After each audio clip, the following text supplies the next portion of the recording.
to President Obama, Secretary Geithner, Madam Pelosi, and all of the socialist econ professors across America. We're sorry. Peter Schiff is back on the air.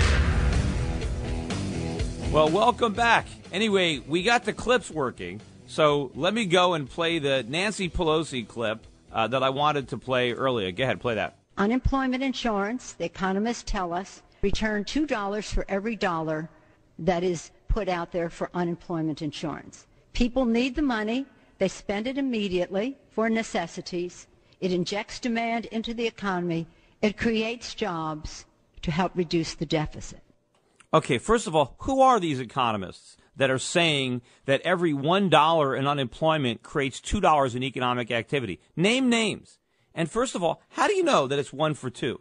I mean, what is some kind of a magic? It's like you put $1 of unemployment into the economy, and all of a sudden you magically get $2 of economic activity. Well, if that's the case, well, all of our problems are solved. Let's just flood money on the unemployed. Let's make the unemployment checks bigger. You know, maybe we should ask businesses to lay off more workers because $1 in salary only generates $1 in economic activity. If $1 in unemployment benefits can generate $2 of economic activity, maybe we should fire everybody. Maybe governments should just send their money in taxes to Washington, who can then recycle it in unemployment benefits, and then presto, we'll have an even stronger economy.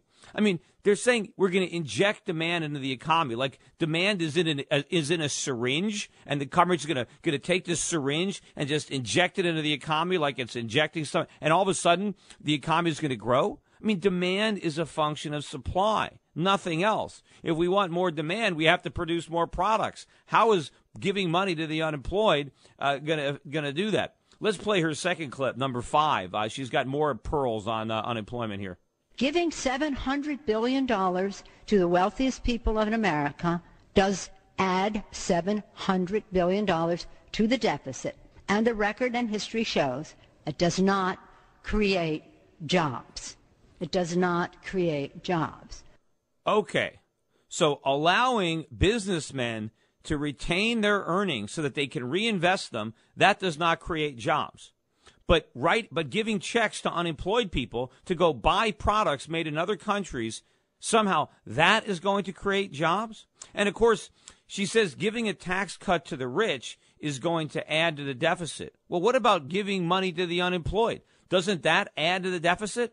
And there's a big difference. When you're giving money to people who are unemployed, you're giving them somebody else's money, right? When you're not increasing taxes on the rich, you're allowing them to keep their own money. There's a huge difference, right? Keeping your own money, the money that you earned, and then being given money that you didn't earn that was stolen from somebody else. That's what the unemployment benefits are. And there's a huge difference between that and allowing the people who earn the money to keep it and to invest it or spend it the way they want. I've got one more clip from, this is not from Pelosi, this is from another Democratic congressman, Representative John Yarmuth from Kentucky. Listen to what this clown had to say at clip 6. We hear time after time after time, why would we want to pass job-killing tax hikes? Well, I would ask my colleagues from the other side of the aisle, why did they write them into the law? Because these are Republican tax hikes that we are dealing with, trying to decide what makes sense, both from a fiscal standpoint and from a fairness standpoint. I love the fact that people talk about job-killing tax hikes as if every small business is going to make a decision based on what their personal tax rate is. I come from a family of small business people. My father was a small business person who built a very large company. I have 2 brothers who are small businessmen. I have a sister who's a small business person. I ran a small business. Not one of us ever made a decision about what we would do in our business based on whether a few more percentage points would come out of our net income. All right, so here you have this congressman trying to claim that small businessmen don't consider taxes when they make decisions. Now, that's completely ridiculous. I mean, what kind of small businessman is his father or his brother or his sister, or was he? Now, maybe if you're talking about the way he phrased it, they didn't care about 1 or 2 percentage points. Yeah, sure.